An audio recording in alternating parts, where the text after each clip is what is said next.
evening and welcome to Tucker Carlson Tonight. Peter Navarro is the picture of a law-abiding American citizen. He's a 72-year-old retired business school professor. He's got a PhD in economics from Harvard University.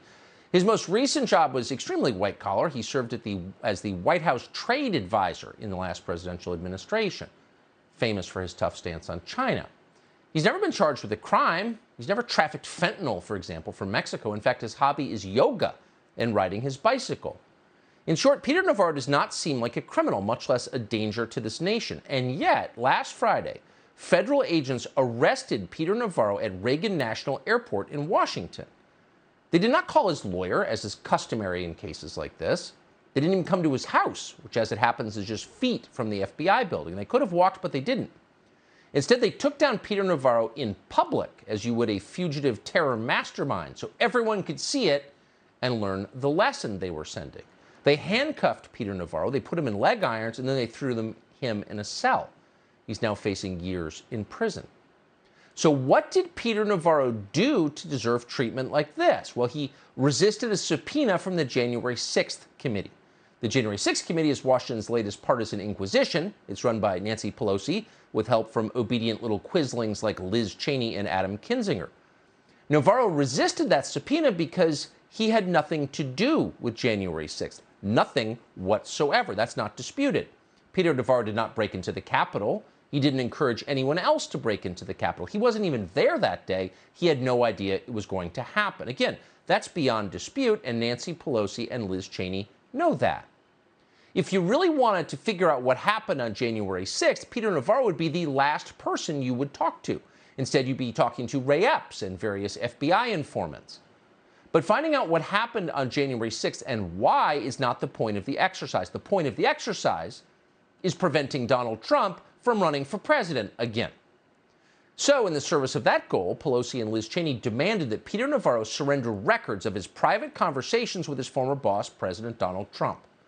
And when he refused to do that, Congress voted to hold him in contempt on a partisan vote, and then Merrick Garland's Justice Department filed criminal charges against Peter Navarro. This is not the way civilized countries operate. Just because you control the White House and both houses of Congress does not mean you get to throw your political opponents behind bars. That's not what we do in America. That's what they do in Haiti. But that's what we're doing now. And Peter Navarro is not the first. Biden's Justice Department also arrested former Trump advisor Steve Bannon for a similar fake crime. Steve Bannon is awaiting trial this summer.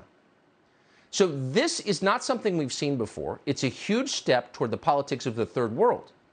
But the media, whose job you thought it was to push back against power, are not. They're in fact applauding because it turns out no punishment is too severe for those who disagree with the national news media. Watch them gloat. What happened to Peter Navarro is what should have happened to Peter Navarro.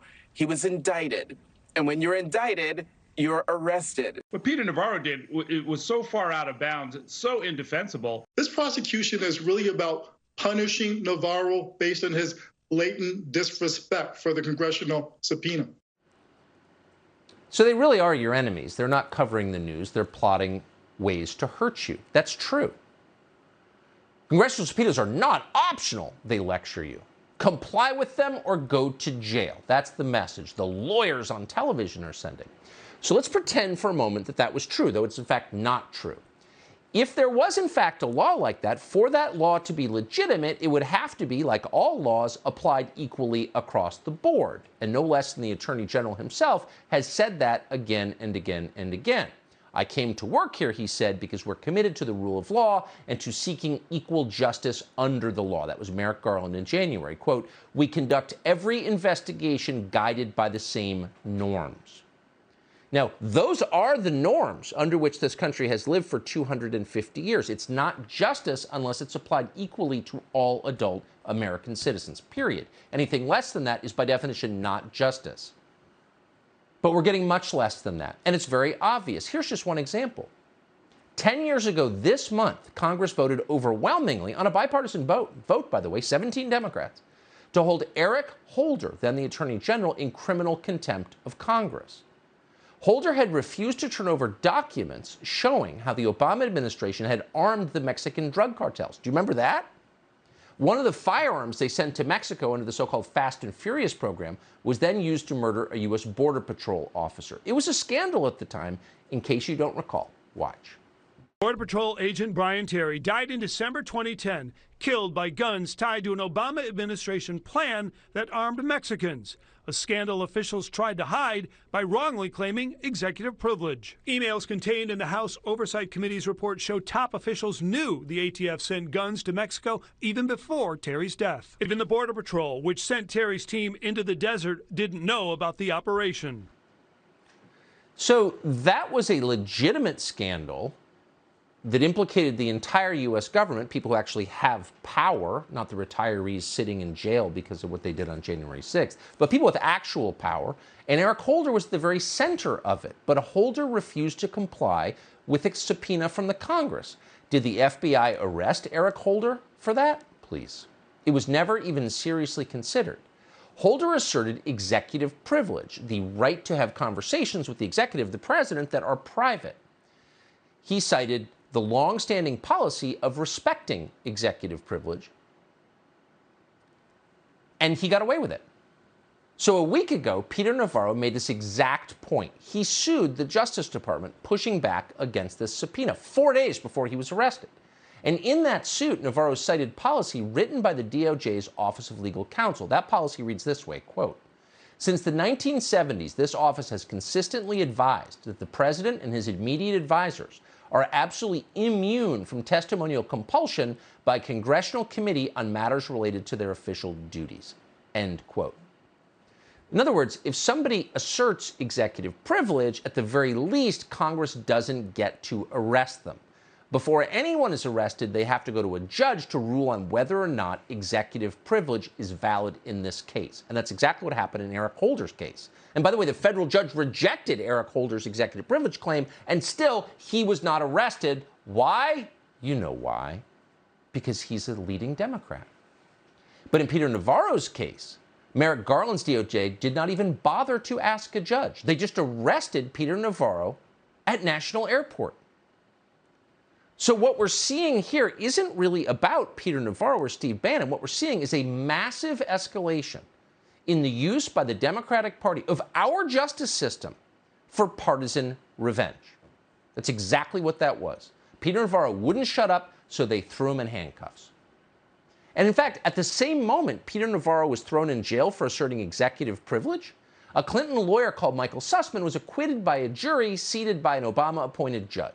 3 of the jurors in that case gave money to Hillary Clinton's campaign, and not surprisingly, those same jurors declined to punish Michael Sussmann for lying to the FBI to advance the Russia collusion myth that helped Hillary Clinton's campaign. Following all this, how'd those jurors get on the jury?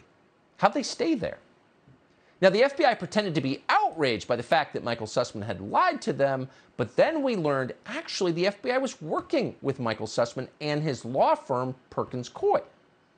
Perkins Coie had an FBI workspace in its offices in Washington for a decade. And Michael Sussmann was so close to the FBI, he had a key card to FBI headquarters. We know this from a recently released text exchange. We're quoting, "Do you have a badge or do you need help getting into the building?" The FBI's general counsel, James Baker, asked Sussmann, and we're quoting now, "I have a badge," Sussmann replied. Sussmann had a badge to the FBI building? How do we get one of those? Oh, we're not leading Democratic lawyers, so we can't have them.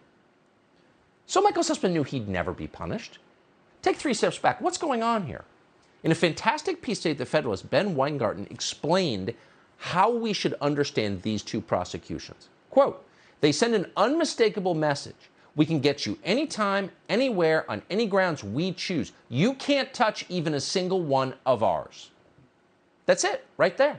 This is a partisan play by a political party that has somehow completely taken over our largest law enforcement agency. And Michael Sussmann is not even the biggest example of this. Andrew McCabe, Lisa Page, Peter Strzok, all of them lied to the feds as well. That's a crime. None of them were ever hauled off in leg irons. In fact, they're now at CNN, MSNBC, and Georgetown, respectively. They were rewarded with better jobs for what they did. They always are. Jim Clapper and John Brennan committed perjury on television before Congress. There's no dispute about that. What do? Oh, they're on TV now, too. Hunter Biden lied on a federal gun form. That's a felony. How was he punished? Oh, a mild probing on CBS that he just shrugged off as if it were nothing. Watch. Why did you have a gun? Well, I did, again, the period of my life that was difficult. It was, but, I don't know. According to the reporting, at one point, the Secret Service went looking for the record of sale. Do you know anything about that? Nothing, no. But you know about the Secret Service being involved in No, I had no idea. I don't know whether the Secret Service were or why they would be, or I don't think that that's true. I don't know why the Secret Service were involved. Really? You had no idea? Because they were with you. They helped you. You committed a gun felony. It's all out there. But Hunter Biden is the president's son. And more importantly, he's a faithful party loyalist. So you know as well as he doesn't have a thing to worry about. In fact, he can flaunt his crimes. RadarOnline.com just got pictures of Hunter Biden casually waving his illegal firearm around as he cavorted with a prostitute several years ago. The pictures show Hunter Biden's finger on the trigger of the gun, as well as crack cocaine and drug paraphernalia. A weapon of war in the hands of a drug addict. Is the Justice Department bothered by this? No, of course not. You know what bothers the Justice Department quite a bit? Defying the Democratic Party. Do that, and your house gets raided by a SWAT team that tips off CNN before it happens. Roger Stone discovered that the hard way. Exclusive footage you're looking at right now from CNN as the FBI arrives at Roger Stone's residence in Fort Lauderdale, Florida, taking him into custody. They arrived before dawn there, before 6 a.m. or just after 6 a.m. A dozen officers were told.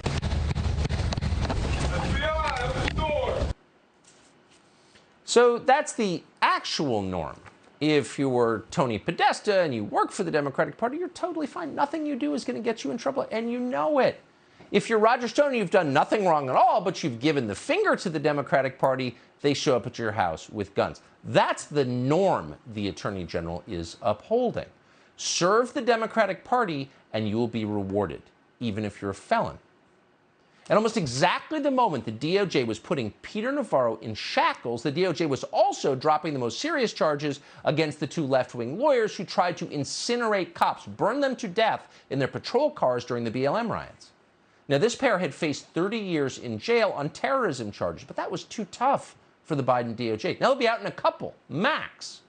Why? Because they've got the right politics. And Liz Cheney's not giving you a lecture about people who try to burn police officers to death are a threat to our democracy. No, they're fine. We're just going to ignore them. It never happened. This happens all the time.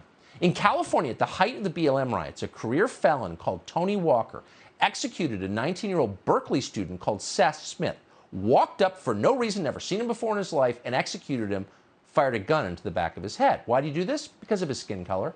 It was a racially motivated attack. F that white MFer, Walker said. No one denies that. He said that. But here's the interesting thing. A guy's just executed on the street because he's got the wrong skin color? Sounds like a hate crime, right? No. Merrick Garland's DOJ did not pursue hate crime charges. In fact, a month ago, prosecutors caught an unbelievable deal with Walker. They sentenced him on a single charge of, brace yourself, voluntary manslaughter. F that white MFer, he said, as he executed a college student. That sounds like voluntary manslaughter. This is a dangerous trend, and not just because people are dying. Nothing destroys the legitimacy of our institutions more than politicized law enforcement. You can't have that.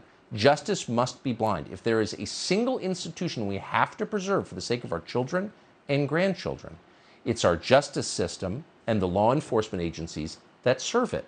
They can't be corrupt. If they're corrupt, it's going to be pretty hard to live here.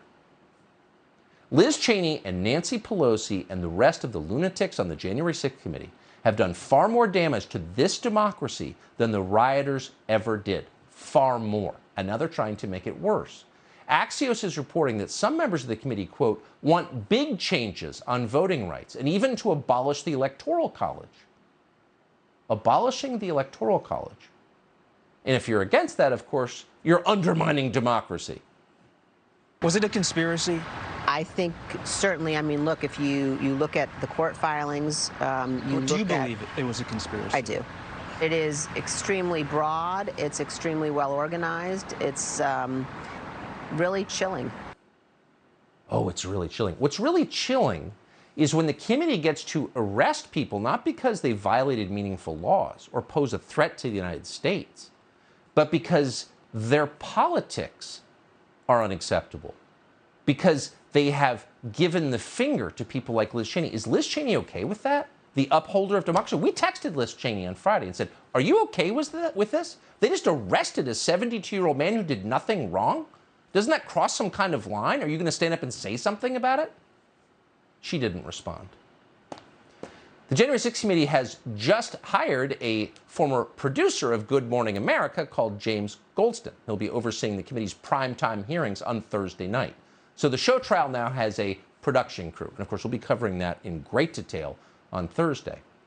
By arresting Peter Navarro, they're hoping to shut up one of the most vocal critics before it begins.